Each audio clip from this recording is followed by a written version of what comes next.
Bonjour à toutes et à tous, bienvenue au comptoir du jeudi, édition spéciale. Le MOOC s'invite au comptoir. Bonjour Juline. Bonjour Brieux. Merci d'avoir accepté mon invitation. Juline, tu es Avec enseignante, plaisir. pédagogue et récemment chef d'entreprise puisque tu as monté ton institut. Tu vas nous présenter ta méthode de classe autonome. Juline, merci une nouvelle fois, je te laisse la parole. Merci beaucoup Brieux. Déjà, bonjour à tous. Merci de partager ce moment de pédagogie avec moi. Et bien donc aujourd'hui, je vais vous parler de la classe autonome. C'est une méthode que j'ai développée maintenant il y a presque 6 ans. Et donc, effectivement, Brieux vous a présenté mon travail. Donc, je suis professeur, pédagogue. J'ai enseigné pendant 15 ans en collège, en lycée et en CFA. J'ai enseigné 9 ans au CFA Simone Veil de Rouen. C'est la photo qui est à gauche. J'avais des élèves de CAP et de brevet professionnel. Et moi, j'avais des élèves qui étaient dans les métiers de bouche. Donc, boucher, charcutier traiteur, boulanger, pâtissier, chocolatier, poissonnier. J'avais également des fleuristes et les CAP vente qui s'appellent maintenant équipier polyvalent de commerce. Et donc j'étais, comme la photo l'indique, professeur d'histoire, de géographie et d'enseignement moral et civique au CFA Simone Veil, donc à Rouen. À côté de ça, j'ai une agence de soutien scolaire que j'ai créée il y a plus de 15 ans, donc c'est la photo à côté, où là j'accueille des élèves de la 6e à la terminale.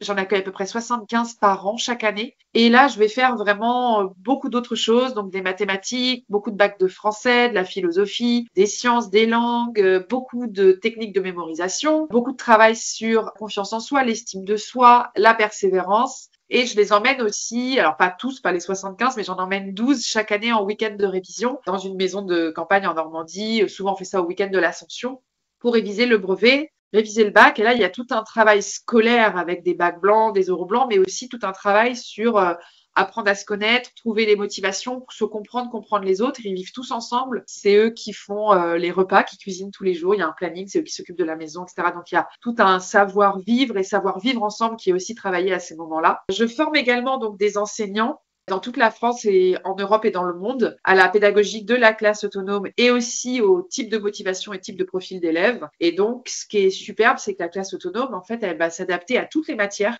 et à tous les niveaux. C'est vraiment une philosophie pédagogique. Donc, j'ai autant formé des professeurs de français, d'anglais, de mathématiques, de physique, chimie, de latin, que de traçage industriel, de plomberie, de menuiserie, d'esthétique, de cuisine, de langue des signes, de police des pêches, de RH, de design, de communication dans des écoles de commerce, et on le fait de la primaire jusqu'à l'université. Donc, je vais former des professeurs dans les écoles de commerce, dans les écoles d'ingénieurs, les écoles de communication, mais également dans les CFA, dans les Greta, dans les MFR, dans les collèges, dans les lycées professionnels, techniques, voie générale. Donc, ça s'adapte vraiment, vraiment à tout. Et il m'arrive également d'être appelée pour des conférences, pour des sommets, pour des webinaires. Donc, je travaille aussi également à la diffusion de cette philosophie pédagogique. Et en 2021, j'ai eu la chance de vivre une aventure assez incroyable parce que j'ai fait partie des 10 finalistes à travers le monde en lice pour recevoir le Global Teacher Prize, qui est considéré comme l'équivalent du prix Nobel pour le monde de l'éducation, pour le monde des professeurs, des enseignants. Et c'était la première fois que la France arrivait aussi loin dans le classement. C'est un prix qui est décerné par la Barclay Foundation depuis 2015, tous les ans. Moi, je suis juste très triste parce que j'ai pas rencontré Hugh Jackman. À cause de la pandémie, on n'a pas pu faire la vraie cérémonie avec la vraie finale, tous ensemble. On s'est rencontrés vraiment en visio et on s'est rencontrés plus tard après dans des différents meetings qu'on fait avec la Barclay Foundation. En tout cas, si ça vous intéresse, je vous conseille vraiment d'aller regarder le site internet du Global Teacher Prize parce que les candidatures pour 2024, pour le prix 2024, c'est en ce moment, ça ferme je crois que c'est le 16 décembre la deadline. Donc, si vous pouvez aussi déposer une candidature pour un collègue, un enseignant, c'est tout à fait possible. C'est une très belle aventure parce qu'on rencontre des enseignants passionnés du monde entier qui vivent tous avec des contraintes différentes, ils ont tous des défis différents, des systèmes scolaires différents, des systèmes éducatifs nationaux ou privés différents. Donc, c'est vraiment une très, très belle aventure. Et je suis toujours en contact avec la Barclay Foundation et tous mes collègues du monde entier. Et donc, la classe autonome. La classe autonome, comment elle est née? Elle est née il y a 6 ans par dimanche après-midi d'automne, pluvieux. Je suis dans mon canapé et Je me dis, c'est quand même hyper étrange. Mes élèves en soutien scolaire réussissent bien mieux, je les vois progresser plus vite, alors que c'est pour mes élèves de CFA que je donne le plus d'énergie. Alors pourquoi ce sont mes élèves de soutien scolaire qui réussissent le mieux? Et je dis cette phrase à voix haute ce jour-là, je ne sais pas pourquoi j'étais toute seule, hein, mais je l'ai dit à voix haute. J'ai dit, c'est marrant, je suis le même professeur, j'ai pas les mêmes résultats. Et en fait, la phrase, elle est sortie, je l'ai entendue, elle est arrivée jusqu'à mon oreille, et mon oreille a vraiment fait le erreur. Faux, t'es pas du tout le même enseignant, en fait, pas du tout le même professeur, parce que si vous regardez la photo du soutien scolaire, j'ai 5 élèves en même temps dans une heure de soutien scolaire. Et on voit à gauche Vincent.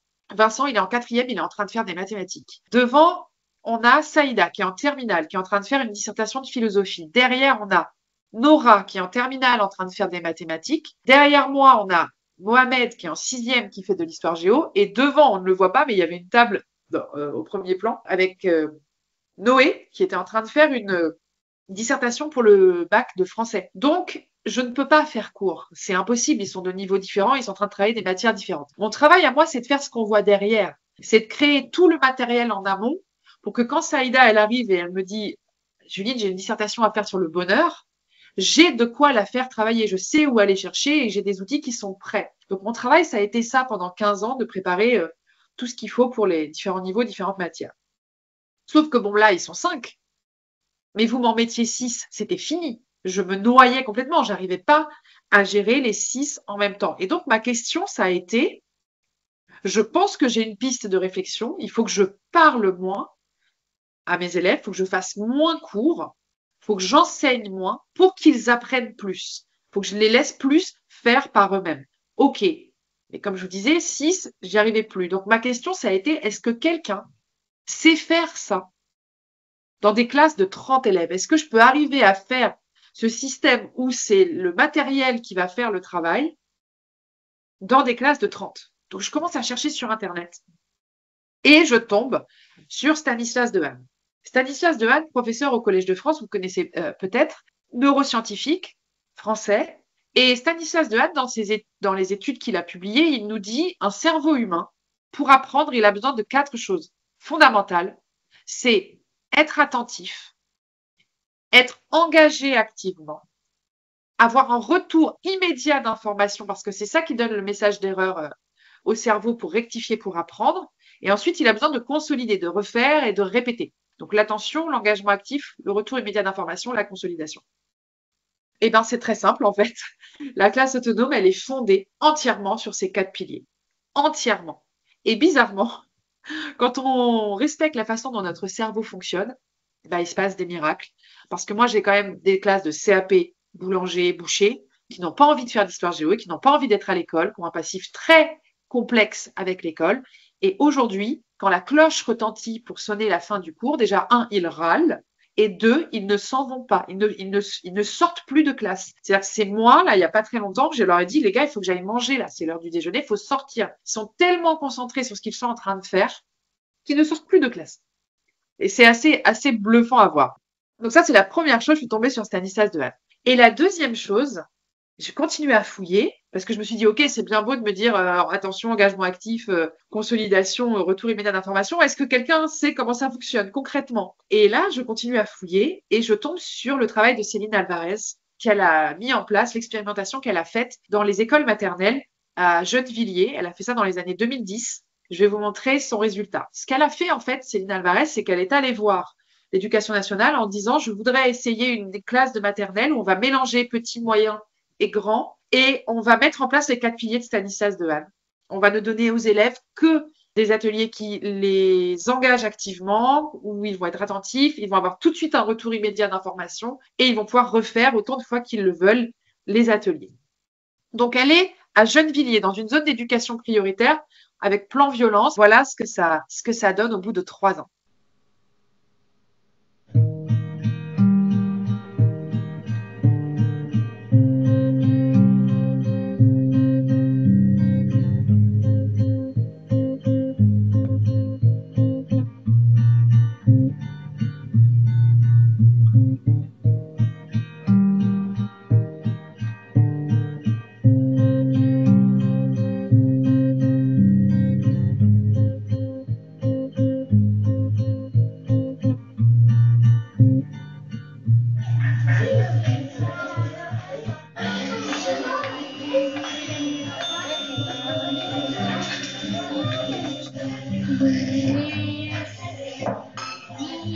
Brésil.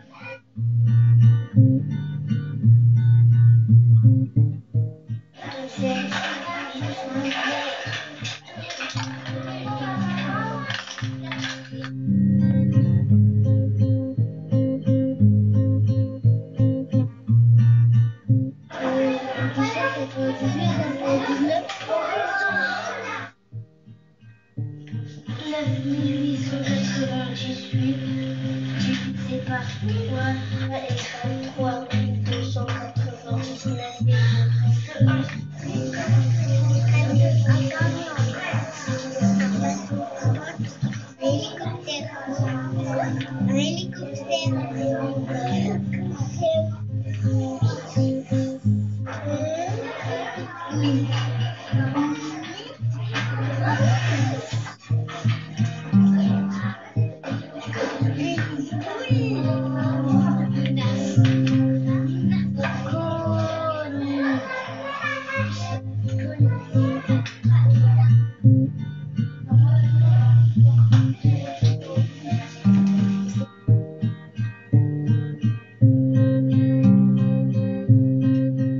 L'histoire que nous allons vous lire s'intitule Tous les bisous. Moi, je suis fort, très fort. J'ai dit à maman, Séraphine et Julie. C'est sa belle-mère qui la surnomma Cendrillon. C'est pas fini tout. Coucou, je voudrais dormir là. C'est pas moi, papa, c'est lui. Comment ça, c'est lui? Vous êtes plusieurs? J'en ai assez, bois ce sirop tout de suite. Et... Alors, t'as vu? Il est terrible, mon papa.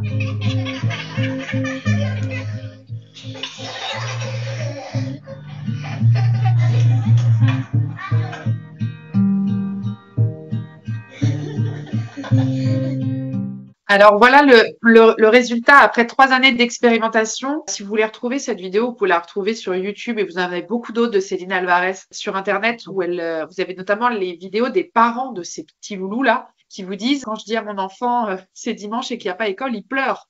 Il compte les dodos pour retourner en classe. Donc c'est assez bluffant. Moi personnellement cette vidéo elle a changé ma vie. C'est-à-dire que je l'ai vue. Je me souviens m'être écroulée dans mon canapé et me dire mais en fait quand on repense la pédagogie avec les sciences cognitives, avec les neurosciences, il se passe des choses assez folles quoi. Parce qu'ils sont en maternelle, et ils sont capables de vous faire une division à 4 chiffres, de reconnaître une note de musique à l'oreille, de placer le Brésil sur une carte et de lire parfaitement de façon très fluide et de comprendre ce qu'ils sont en train de lire. Donc c'est assez bluffant et on peut pas mettre ça sur le fait qu'ils soient dans des milieux particulièrement favorisés, puisque ce n'est pas le cas. Donc vraiment, Céline Alvarez, elle a voulu tordre le cou à cette idée que les pédagogies actives, ça fonctionne pour les riches. Elle dit non, ça fonctionne. Malheureusement, l'éducation nationale n'a pas donné suite à cette expérimentation, mais Céline Alvarez a écrit et a travaillé et continue de travailler sur du matériel à mettre en place dans les écoles maternelles. Et beaucoup de professeurs aujourd'hui à l'intérieur de l'éducation nationale utilisent en maternelle beaucoup le travail de Céline Alvarez, bien sûr.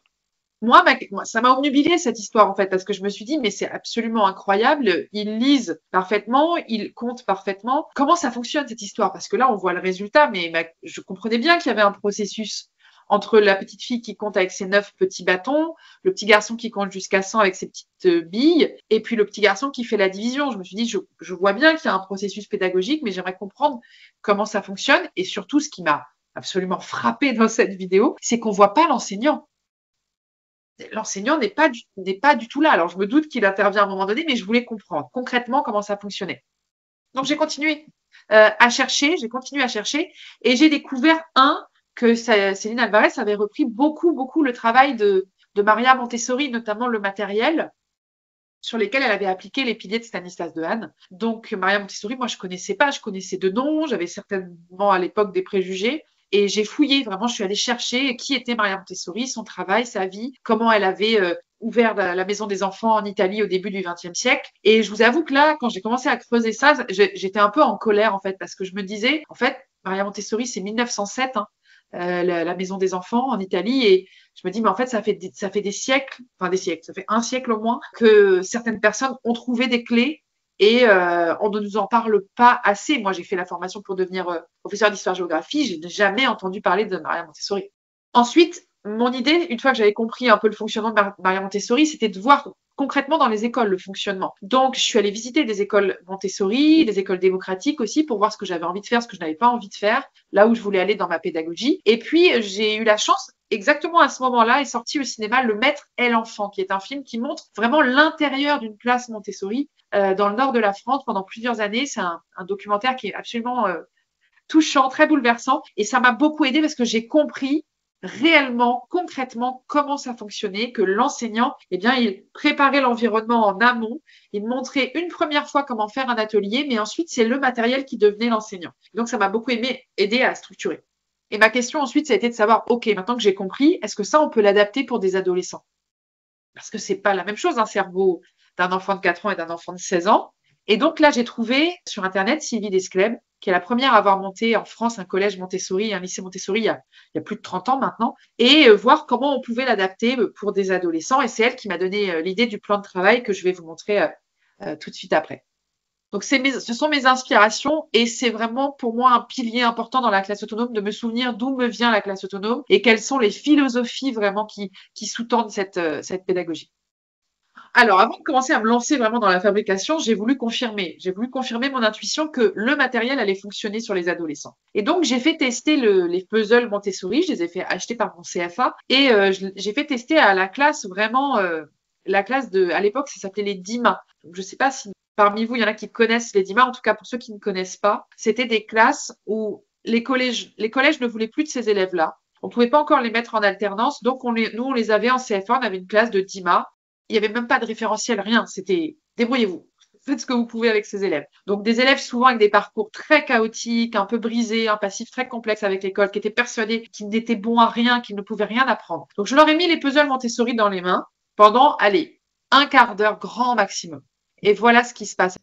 Uruguay, Argentine, Chili, Paraguay, Bolivie, Pérou, Équateur, Colombie, Venezuela, Guyane, Suriname, Guyane. Et des vidéos comme ça, j'en ai des dizaines. Parce qu'ils voulaient tous que je les filme tellement ils étaient fiers de se dire, ah, mais en fait, mon cerveau, il fonctionne. Et là, ça a été un vrai déclic pour moi de me dire, en fait, c'est pas les élèves qui sont pas bons. C'est qu'on n'a pas mis en place les bonnes méthodes pour eux, le bon matériel. Il faut trouver l'outil adéquat pour les élèves. Aujourd'hui, j'ai créé des centaines d'ateliers de classes autonomes pour des matières différentes, des niveaux différents. Et à chaque fois, quand je le présente en formation, je dis, je peux vous donner le nom de chaque élève qui est derrière chaque outil. Ça me vient toujours de la difficulté de quelqu'un où je me suis dit, je peux pas laisser cet élève sur le bord de la route. Il faut que je trouve un moyen pour que lui comprenne et apprenne. Et donc, ça a été la confirmation, ce moment. Là, on est en 2019 et je me dis, OK, allez, on y va. On crée la classe autonome. Donc, j'ai pris une feuille, j'ai fait un cahier des charges. Je veux qu'il y ait de la manipulation. Je veux qu'ils soient libres de choisir ce qu'ils vont faire, mais en même temps, il faut qu'ils aient aussi vu tout le programme. Donc, c'est une fausse liberté. Donc, je vais le mettre sous forme de plan de travail. Je dois respecter mes contraintes de temps, je dois respecter mes référentiels, mais en même temps, je vais leur faire confiance, je vais me mettre en retrait. Donc, j'ai mélangé tout ça. Et c'est la naissance de la classe autonome. Donc, la classe autonome, concrètement, ça fonctionne comme ça. On coupe une séance de cours en 3 parties. 25% du temps, c'est ce qu'on appelle la leçon. Donc, on ne parle plus qu'un quart du temps. Prêt? 15% du temps, c'est la vérification. Donc, c'est un quiz qu'on peut faire sous plein de formes. On peut le faire sous forme de Kahoot, de Plickers, une bonne vieille ardoise, ça fonctionne très bien avec un QCM. On peut le faire sous papier. Moi, je l'ai fait pendant des années en version papier. Et après, 50% du temps, ce sont les ateliers où les élèves sont en autonomie avec un plan de travail. Et je vais vous montrer un exemple tout de suite après, puisque rien ne vaut l'exemple. Là, normalement, vous comptez, vous vous dites, c'est bizarre, elle ne sait pas compter, la dame.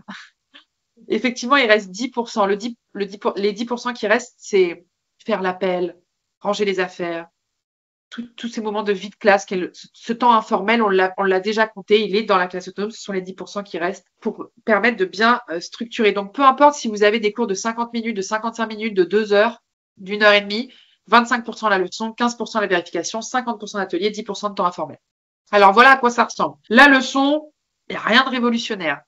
un papier. La leçon est écrite et à certains endroits, on va écrire des choses. Les élèves vont devoir écrire des petites choses. C'est un cours dialogué, donc qui dure 25% du temps. On a mis quand même des petites choses à écrire pour garder l'attention, hein, le pilier numéro 1 de Stanislas Dehaene. Et moi, j'ai un vidéoprojecteur et donc je projette la leçon. Je fais la leçon avec eux au tableau, je pose des questions, parfois on va faire un petit jeu de rôle, parfois on va regarder une vidéo, on va débattre ensemble. La leçon, c'est pas forcément que de la pure leçon descendante, mais c'est un moment où on est en classe entière et où c'est le professeur qui impulse réellement la dynamique. Donc là, on est sur la construction européenne. Ensuite, on va avoir la vérification. Donc moi, je fais un petit quiz. Alors moi, personnellement, j'utilise Kahoot, j'aime bien, les élèves aiment bien, je me suis bien familiarisée sur cet outil, mais on peut utiliser vraiment plein d'autres choses, surtout si on n'a pas accès au numérique. Donc, ils ont des questions, c'est un QCM, hein, lequel de ces pays n'est pas dans l'Union européenne. Ils vont cliquer sur la bonne réponse, des vrais ou faux, qui a écrit cette citation. Et ça ne porte que, bien sûr, sur la leçon qu'on a vue ensemble. Et ça permet de consolider le 4e pilier de Stanislas Dehaene. Et ça permet aussi de garder l'attention de tout le monde. C'est-à-dire que quand on pose une question à sa classe, en fait, c'est toujours le même qui va répondre. C'est ceux qui savent et ceux qui ne savent pas. Moi, dans mes classes de CAP boulanger, j'ai beaucoup d'élèves qui ne maîtrisent pas encore correctement le français, qui sont allophones. Mais eux, quand je pose une question, ils réfléchissent même pas, en fait. Alors que là, avec le Kahoot, tout le monde a le téléphone dans les mains, tout le monde fait. Même si on se trompe, c'est pas grave. L'échec est le meilleur des maîtres. C'est pas grave du tout. Donc, ils ont ce petit QCM comme ça. Ce petit quiz, en tout cas. C'est pas très long, hein. Comme c'est 15% du temps, c'est 5-6 questions. Grand maximum que je dois avoir, je pense, c'est 10 questions. Et ensuite, on passe aux ateliers. 50% du temps, ce sont les ateliers, les élèves sont autonomes. C'est ce qui a donné le nom à la méthode. Donc, ils ont un plan de travail, c'est-à-dire qu'ils ont une feuille avec la liste de tous les ateliers qu'ils doivent faire dans ce chapitre violet, chapitre sur la construction européenne. Le chapitre sur la construction européenne, il dure 3 séances. Donc, ils ont tous les ateliers, on leur donne dès le début sur le plan de travail et ils peuvent les faire dans l'ordre qu'ils veulent, autant de fois qu'ils le veulent et avec qui ils veulent. Ils peuvent travailler ensemble ou avec des copains. Et donc, chaque atelier, vous l'avez compris, il est fait de façon à être travaillé indépendamment de la leçon. Parce que si dans ma leçon, je ne suis arrivée que jusqu'en 1960, est-ce qu'ils vont pouvoir faire la caricature de 1992? Bah oui, ils vont pouvoir le faire parce que quand on construit son atelier, on le crée pour qu'il soit totalement indépendant et que l'élève puisse faire son plan de travail dans n'importe quel ordre. Il peut commencer par la caricature, après faire un atelier de flashcard, puis un atelier vidéo. Il peut vraiment le faire dans l'ordre qu'il souhaite. Moi, mon boulot, quand ils font ça, c'est de tamponner, de valider. Vous voyez la petite case à côté blanche. Je vais mettre un petit tampon. Quand ils ont fini leur atelier, ils se corrigent, ils s'auto-corrigent et je tamponne, je valide ou je mets un tampon en disant attention, là peut-être il va falloir revoir cet atelier. Donc des exemples d'ateliers, parce que rien ne vaut l'exemple. Voilà à quoi ça peut ressembler. L'atelier B, les institutions européennes, ils ont un petit QR code, ils flashent pour regarder la vidéo. Et ensuite, ils vont répondre, ils vont remplir le tableau et ils vont mettre des petites flèches pour représenter les institutions de l'Union européenne. Donc voilà, quelques questions à partir d'une vidéo. Ils peuvent avoir également des flashcards de manipulation, c'est-à-dire qu'ils vont avoir d'un côté Churchill avec le pays auquel il appartient, la photo, et derrière, ils vont avoir pourquoi Churchill il est important dans la construction européenne. Ils vont avoir du texte et ils les apprennent dans les deux sens. Ça, c'est très important en classe autonome. Et de manière générale, pour des flashcards, on apprend dans les deux sens. C'est-à-dire qu'on est capable de dire Churchill, oui, je sais, c'est l'expression du rideau de fer. Il voulait travailler dans l'Union européenne, mais le Royaume-Uni est rentré bien plus tard. Et à l'inverse, on lit la définition, le rideau de fer, eh oui, c'est Churchill. Donc, ils travaillent comme ça avec leur flashcard et ils apprennent en faisant. C'est-à-dire qu'au début, ils ne savent pas qui est Mansholt. Ils retournent la carte, ils disent « Ah oui, ok, Mansholt, il a fait ça. » Et ils vont apprendre vraiment en faisant. Voilà ce que ça donne concrètement. En vrai, on a vu tout à l'heure les maternelles. Voilà, là, ici, vous avez des classes de brevets professionnels. Donc, ils ont entre 18 et 24 ans.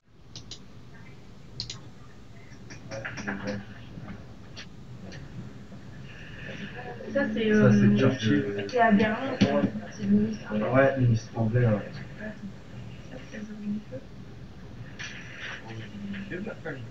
Cela, c'est ce qu'on appelle dans le. Non, c'est lui, oui. Lui, là. C'est lui, là. Pour aérien, dans l'office de Berlin.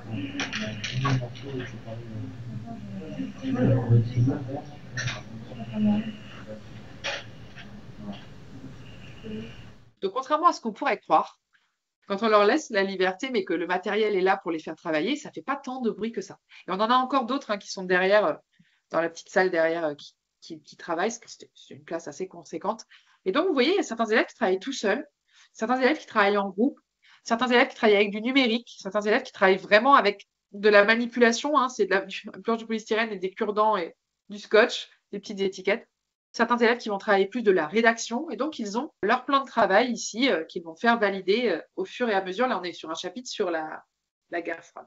Donc, moi, mon travail, comme je vous l'ai dit tout à l'heure, c'est de valider, c'est de mettre vraiment le petit tampon à chaque fois que l'élève s'auto-corrige avec le classeur de correction et vient me dire c'est bon, j'ai validé, j'ai fait une erreur et moi, je vais mettre le tampon qui correspond.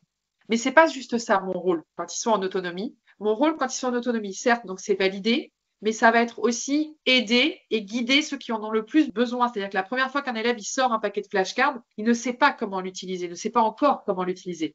C'est à moi d'aller lui montrer, ça me prend peut-être 30 secondes, une minute, mais d'aller lui montrer comment on travaille avec ce matériel. Donc je montre toujours une première fois. Et puis pour les élèves qui ont plus de mal, je peux m'asseoir à côté d'eux, leur montrer comment faire un atelier. La troisième chose, c'est que je vais beaucoup plus observer. Et je me rends compte depuis que je suis passée en classe autonome que je vois beaucoup plus de choses. Vous allez voir l'élève qui est le leader, vous allez voir celui qui a les bonnes idées mais qui ne veut pas être le leader, celui qui veut toujours faire de façon plus originale, celui qui veut faire à son rythme, qui a besoin de calme, celui qui a besoin d'être toujours avec les copains. Vous allez voir, détecter des profils de personnalité et vous allez observer. Moi, je me rends compte beaucoup plus vite maintenant que certains élèves sont vraiment allophones. Je vois tout de suite leur maîtrise de la langue alors qu'avant, je faisais des cours descendants, mes élèves ne me parlaient pas, donc je ne savais pas s'ils me comprenaient ou pas. J'avais l'impression qu'ils me comprenaient, mais je n'entendais pas le son de leur voix. Et puis, bien sûr, on va canaliser. Parfois, ça va faire plus de bruit, parfois, ça va bouger beaucoup plus dans la classe. Donc, c'est aussi à nous de poser le cadre, très important, de canaliser l'énergie, de donner également la bonne énergie.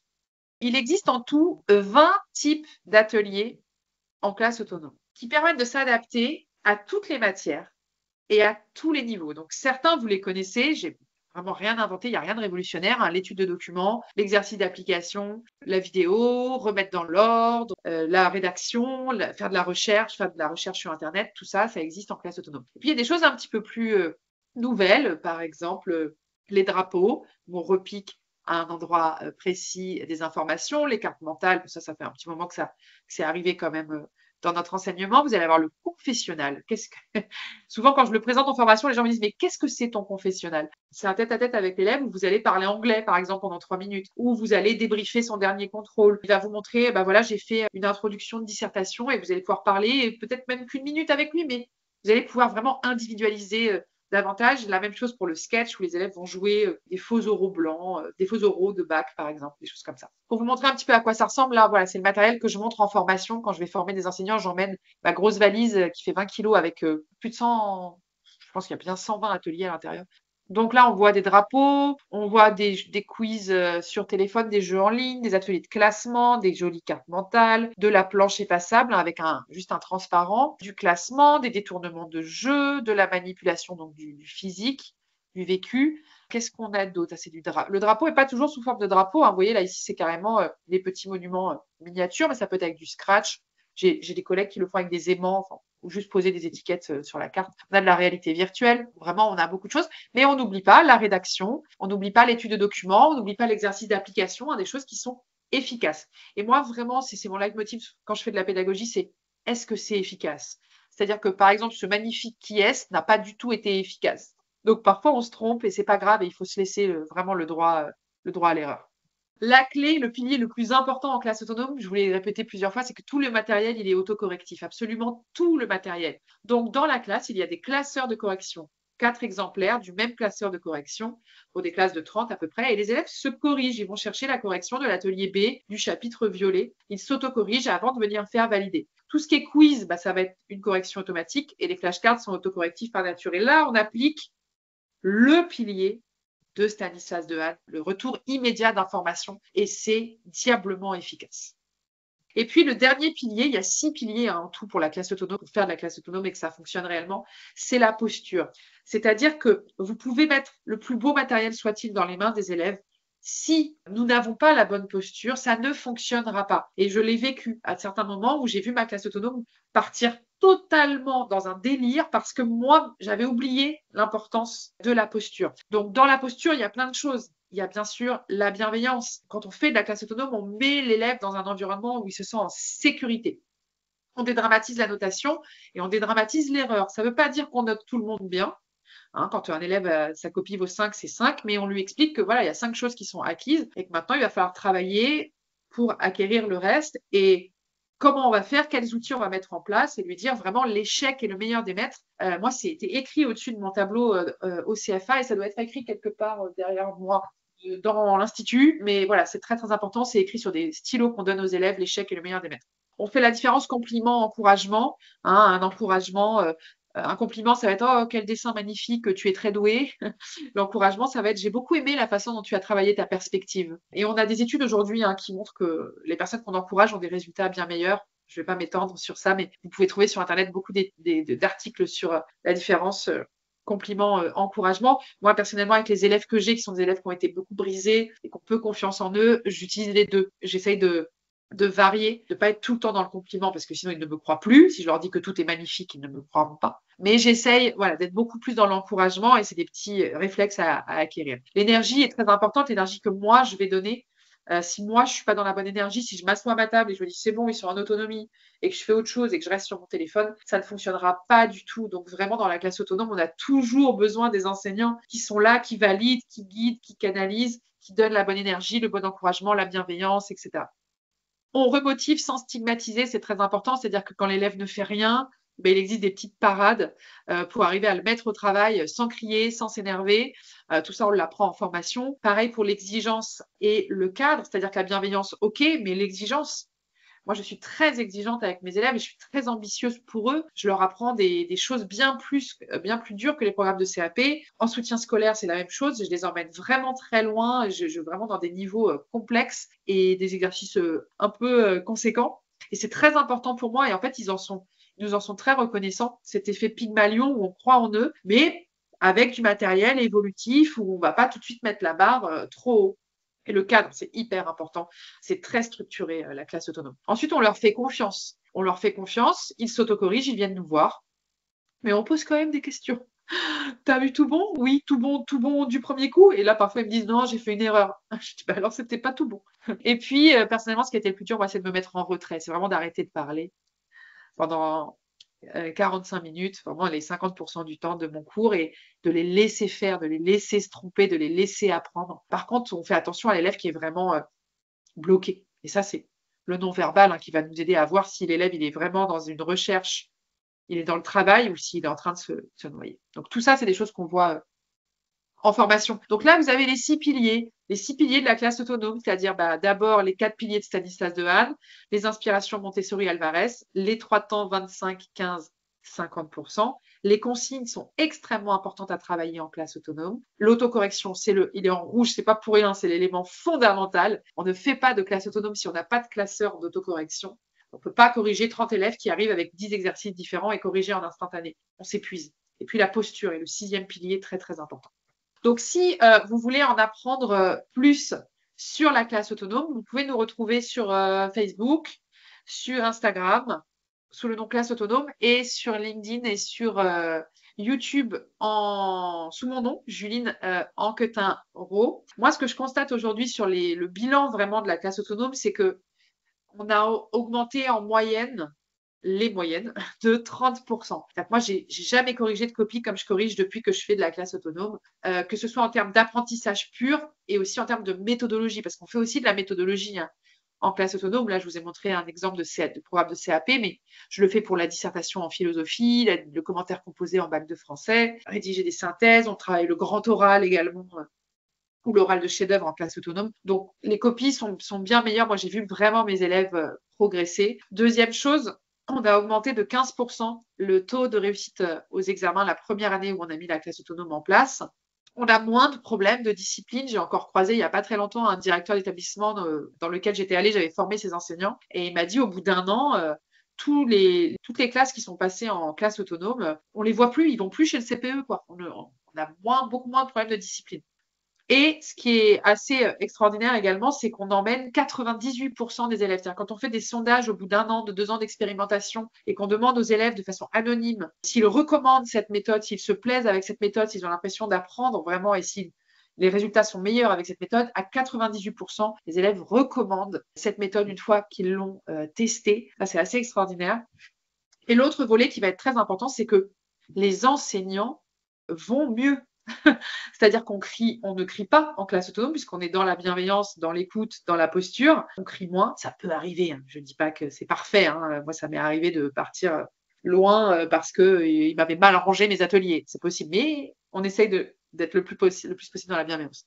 Donc, on est dans la bienveillance, on se fatigue moins. Moi, je suis beaucoup moins fatiguée depuis que je fais de la classe autonome. Aujourd'hui, je peux faire 7 heures de cours dans la journée tranquillement, je me fais pas mal à la voix, je m'épuise pas à faire de la discipline parce que les élèves ont tout le temps quelque chose dans les mains, tout le temps quelque chose à faire. C'est très structuré, donc c'est très carré. Les élèves, ça va les rassurer. On est moins fatigué et puis on retrouve une flamme à créer, à voir ses élèves travailler. Ce que j'entends le plus, c'est les gens qui me disent c'est incroyable, quand j'ai testé la classe autonome, j'ai vu tous mes élèves travailler d'un coup.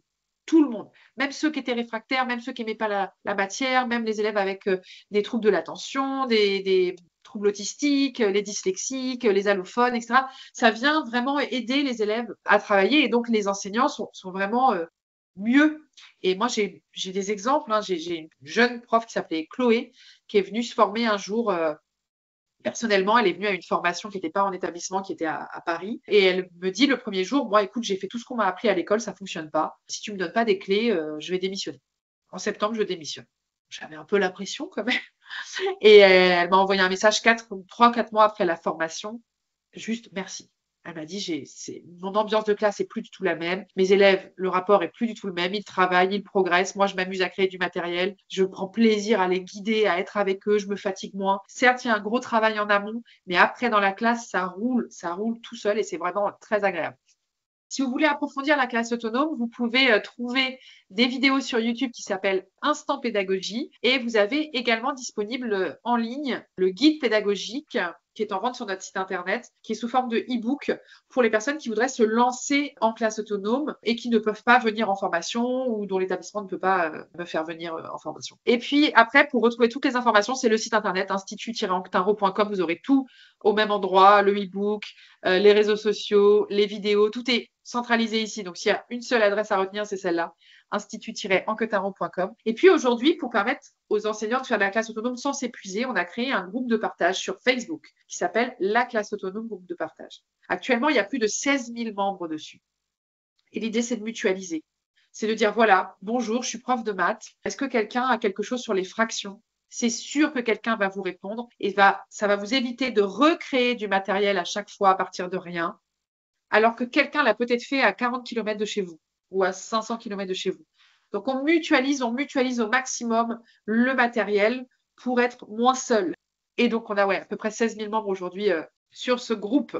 Ensuite, vous allez retrouver le livre qui est paru en septembre 2023, La prof qui murmure à l'oreille des ados. À l'intérieur, vous avez des exemples, mais vous avez plein d'autres choses sur ma vision de l'éducation et mes idées pour l'école de demain. On a écrit avec Sophie Blanco, professeure de Lisieux, le passe oral pour les CAP, qui est un cahier avec lequel les élèves travaillent en cours pour préparer l'oral d'histoire-géographie, de français et de chef-d'œuvre, 3 matières, un seul manuel. Et puis, moi, tout le matériel de classe autonome que j'ai créé pour mes élèves de CAP en histoire-géographie en CAP. Donc, il est disponible dans une boîte que vous pouvez commander sur Internet. Vous pouvez la trouver sur Amazon également. Pour les professeurs d'histoire-géographie, c'est génial. C'est-à-dire que vous n'avez même plus besoin de découper ou de plastifier, de rien. Vous avez tout dans la boîte. C'est une boîte clé en main. La seule chose qu'on n'a pas mise, c'est il n'y a pas les leçons. On a laissé la liberté pédagogique aux professeurs de faire les parties leçons comme ils le souhaitent, mais tout le matériel, les plans de travail, toutes les autocorrections sont dans cette boîte.